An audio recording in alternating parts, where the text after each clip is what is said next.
Graça e paz da parte de Cristo sejam sobre todos e todas. Eu sou o professor Clóvis.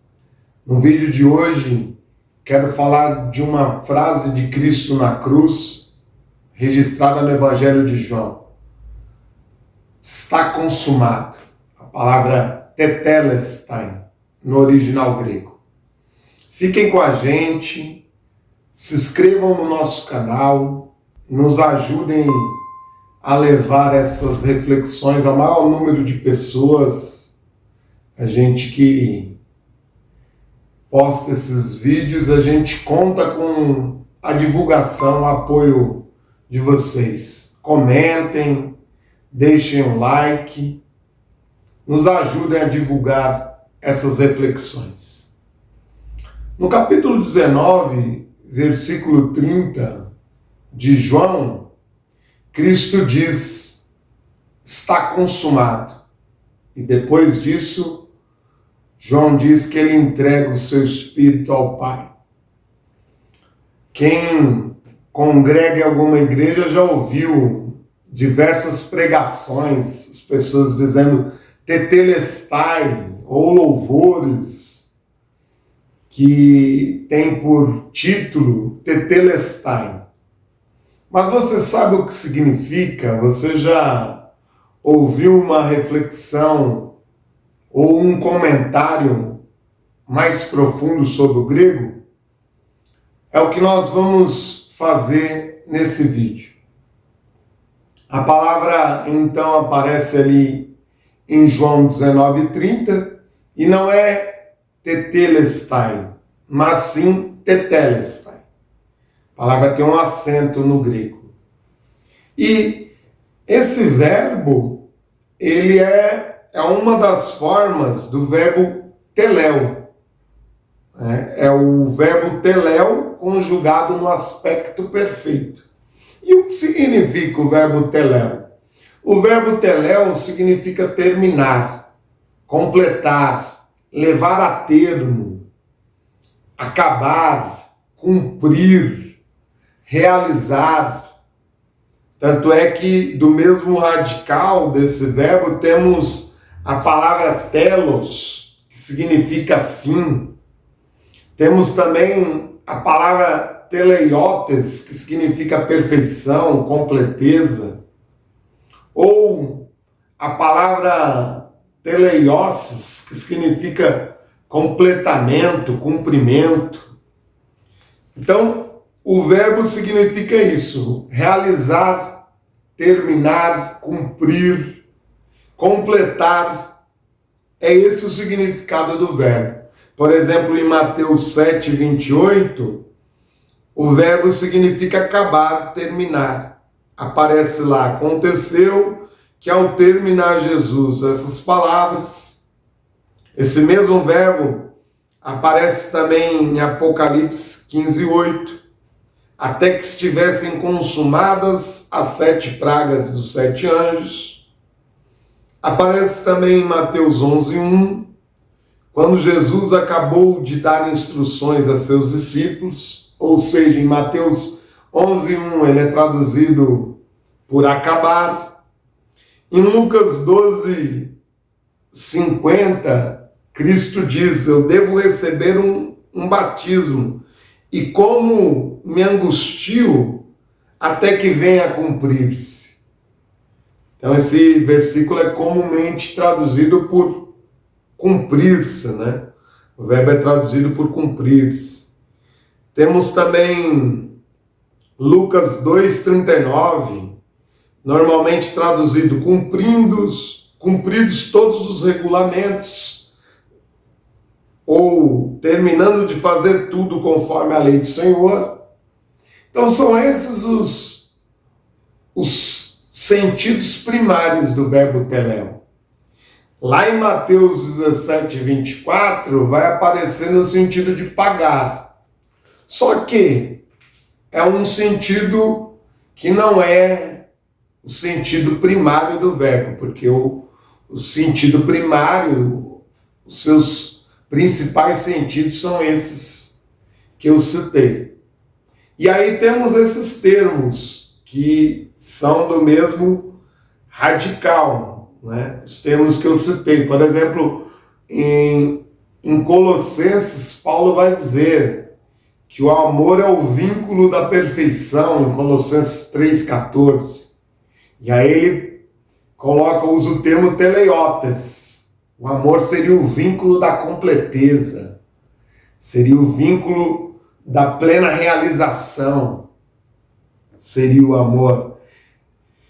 Em Lucas 1,45 tem teleioses como completamento, cumprimento, ou perfeita realização em Hebreus 7,11. É esse o termo, então, e o verbo. E esse verbo, curiosamente, ninguém cita muito, mas ele já aparece em João 19:28. Depois, sabendo Jesus que tudo estava consumado, e lá aparece tetelestai, já no 19:28, ou seja, sabendo Jesus que tudo tetelestai, estava consumado, na nossa tradução. Aí tem lá, para que se cumprisse a escritura até o fim, disse, tenho sede. Esse para que se cumprisse a escritura é o verbo teleiol, que é outro verbo também dentro da própria raiz do verbo teléu. E que interessante, porque esse verbo, então, teléu, está no aspecto perfeito, e por isso nós lemos tetelestai. E o que é o aspecto perfeito em grego? Os verbos gregos, eles são fortemente marcados por um aspecto, que seria um apontamento de a forma como o verbo, a ação que vem expressa no verbo foi realizada. Nós temos, por exemplo, o aoristo. O que é o aoristo em grego? É a ação pontual. Então, se o verbo cantar vem no aoristo, significa que ele cantou. Foi uma ação pontual. Foi uma ação que ocorreu naquela data, ou naquele dia, ou naquele momento. Temos o imperfeito. O que é o imperfeito? O imperfeito demonstra uma ação em processo. Então, se nós colocarmos o verbo cantar no imperfeito, até mesmo no português podemos notar isso. Ele cantava. Nós não sabemos se ele cantava e ainda canta, ou se ele cantava e não canta mais. Porque temos o ato do cantar expresso num processo, numa forma que ele está acontecendo. Mas, então, não sabemos se o indivíduo cantava e ainda canta, ou se cantava e não canta mais. Mas temos esse indivíduo no processo do ato de cantar. Mas, o que é o aspecto perfeito em grego? Primeiro ponto, o aspecto perfeito denota uma ação totalmente realizada no passado, cujos resultados serão sempre presentes. No grego clássico, vemos, para dizer que alguém está morto, o verbo usado no aspecto perfeito. Porque qual seria a ideia? Ele morreu no passado, mas a partir do momento que ele morreu, ele para sempre estará morto. Então, uma ação totalmente realizada no passado, cujo significado, ou cujos resultados, ou cujos efeitos são sempre presentes. O segundo ponto que nós podemos chamar a atenção do aspecto perfeito é, como o próprio nome já diz, uma ação completamente realizada. Por exemplo, no português, nós dizemos Carlos lê a Bíblia. Ou Carlos leu a Bíblia. Nós não sabemos se Carlos leu a Bíblia inteira, se ele leu um livro da Bíblia, ou uma parte da Bíblia, ou leu só o Novo Testamento, nós não sabemos. Mas, se isso for escrito em grego e vier no aspecto perfeito, nós vamos saber se a mesma frase foi escrita Carlos e o verbo ler e está lá escrito acerca de Carlos ler a Bíblia e está no perfeito, nós sabemos que nesse caso Carlos leu a Bíblia de Gênesis a Apocalipse. Então, perfeito é uma ação totalmente realizada. Como diríamos no português, uma ação realizada de cabo a rabo. Ou um livro lido de capa a capa. Porque esse é um sentido do aspecto perfeito. Uma ação totalmente realizada. Completamente realizada. Ou plenamente realizada. E por que dizemos isso? Porque quando Cristo diz está consumado, ou já quando ele diz no versículo 19 e 28, tudo já está consumado, ele percebe que tudo já estava consumado. O que Cristo está dizendo? Primeiro, ele está dizendo o propósito, a missão salvífica que eu vim realizar, o meu propósito que o Pai confiou a mim, a minha missão de salvar os homens, eu a realizei plenamente. Já não há mais sacrifícios para os homens fazerem para serem salvos ou para pagarem os seus pecados, porque eu realizei totalmente o plano salvífico. Eu cumpri totalmente o chamado do Pai. E nós vemos isso até em João 19, 28, né? Ele percebe que tudo estava consumado e para que se cumprisse plenamente a Escritura, ele pede água para cumprir essa profecia que faltava. Porque ali, antes de entregar o Espírito ao Pai, ele diz, olha, eu cumpri todas as promessas que diziam acerca de mim se cumpriram em mim. E todo o plano da salvação eu já realizei aqui na cruz do Calvário. Então hoje, meus queridos e minhas queridas, não há mais sacrifícios a realizarmos para sermos salvos. Não há mais ações, campanhas ou sacrifícios ou buscarmos um tipo de sofrimento para termos os nossos pecados, a dívida dos nossos pecados paga ou buscarmos a redenção pelos nossos pecados. Não, porque Jesus já realizou do começo ao fim essa missão salvífica. Jesus já realizou plenamente esse propósito da salvação dos homens. Basta agora os homens crerem no Cristo.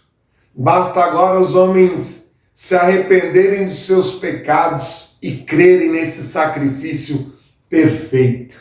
Não precisamos mais matar animais, não precisamos mais buscarmos algum tipo de penitência ou sofrimento para a redenção dos nossos pecados. Não precisamos, porque Cristo já morreu e nos oferece essa plena redenção. Agora, o segundo sentido, né? O que podemos dizer também sobre esse sacrifício, por essa forma verbal estar no perfeito, é que o sacrifício de Cristo foi realizado há 2000 anos atrás, mas os seus resultados serão sempre presentes. Os efeitos desse sacrifício serão sempre presentes. Se houver humanidade daqui 8.000 anos, ou 20.000 anos, ou mais 100.000 anos, ou enquanto houver humanidade, o homem poderá continuar sendo redimido, perdoado, salvo, transformado pelos efeitos desse sacrifício que ocorreu lá atrás, há 2000 anos. Obra realizada há 2000 anos atrás, mas o resultado continua e continuará permanente na alma de todos quanto crerem, na alma de todos quanto aceitarem os efeitos maravilhosos desse sacrifício. Cristo continuará a transformar os homens enquanto houver humanidade. Essa obra regeneradora, redentora, continuará regenerando os homens enquanto houver humanidade. E isso é maravilhoso para nós, nós cremos nisso. O terceiro ponto que poderíamos ressaltar aqui, nesse sacrifício do Cristo, é que Cristo conclui a vida com um saldo plenamente positivo. Ele não chega ao final da vida como muitos de nós chegam, fazendo um balanço ao final da vida e vendo que houve mais frustrações do que propósitos alcançados, ou ele não chega com a frustração de pensar que a vocação que o Pai lhe confiara, ele não conseguiu cumprir, ele não conseguiu realizá-la, ele não chega com essa frustração.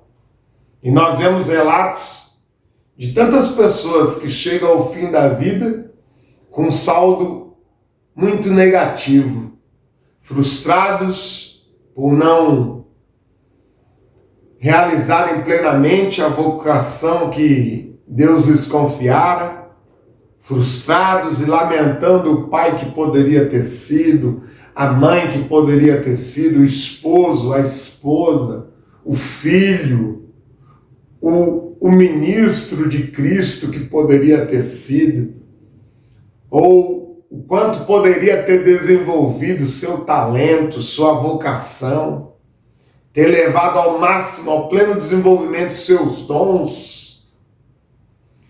Muitos de nós chegam assim ao fim da vida, mas Cristo não.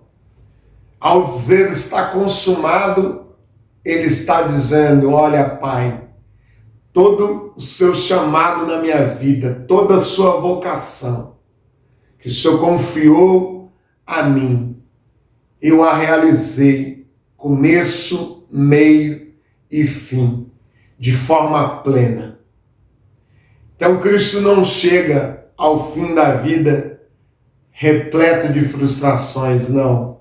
Ele chega com esse cântico de louvor, com essa celebração. E isso que é maravilhoso no fechamento da cruz de Cristo no Evangelho de João. Se em Marcos, Cristo até cita o Salmo 22, Deus meu, por que me desamparaste? E tem o seu valor e o seu ensinamento para nós, essa citação dele registrada em Marcos. Aqui, em João, Cristo celebra a sua plena consumação, a plena consumação dos propósitos de Deus na pessoa dele. Ele celebra, olha, está totalmente realizada a obra da salvação. Está totalmente cumprido o meu chamado e o meu propósito. Agora, todos os homens, todas as mulheres podem conhecer a Deus por meio de mim, podem ser salvas e transformadas por meio de mim. Que nós possamos conhecer mais e mais dessa obra e que Cristo possa nos transformar a cada dia, para que também possamos levar à plena realização o nosso chamado, a nossa vocação e nossos propósitos diante de Cristo. Que Deus nos abençoe em Cristo Jesus.